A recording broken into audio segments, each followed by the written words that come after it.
Asnjë veprim nuk është ndërmarrë nga qeveria aktuale. Se është bërë pa asnjë plan. Që lidhen edhe për interesa financiare. Sigurisht, edhe ato të atyre të kalume. Ato janë të dërguara të gjitha në prokurori. Kur flasim për spitalin e Frejzajt dhe tendencën që të kemi ndërtim të një spitali të ri, është një spital i cili ka filluar ndër vite dhe është një sagë e historisë, ndërsa asnjë veprim nuk është ndërmarrë nga qeveria aktuale për realizimin e tij. Pikërisht për spitalin e Frejzajt janë ato të bëma të viteve të kaluara, të cilat e kanë bërë që ne të mos mund të investojmë në atë ndërtesë aktuale e cila ka probleme, qoftë me pronësinë, qoftë me mënyrën e ndërtimit, se është bërë pa asnjë plan, pa asnjë siguri teknike të asaj ndërtese, edhe pikërisht për këto, edhe nuk është bërë asgjë. Se ne kemi marrë masat deri te fakulteti ndërtimtarisë kanë qenë të angazhuar profesorët ndryshëm ku ne jemi munduar që ta funksionalizojmë dhe ta ruajmë atë.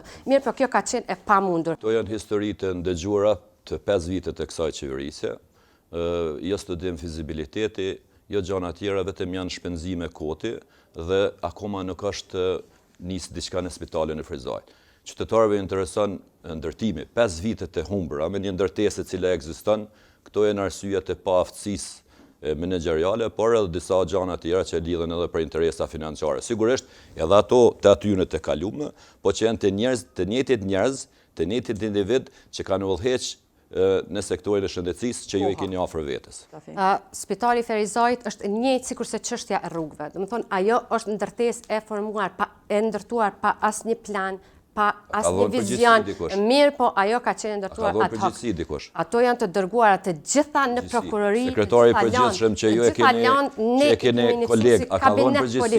Si kabinet politik, ne i kemi dërguar të gjitha organet. Për këtë arsye ne kemi kërkuar edhe aspektin profesional, ekspertizë teknike për atë ndërtesë. Autoriteti ekzekutiv që do duhet jap këtë llogari është sekretari i përgjithshëm si zyrtari kryesor financiar.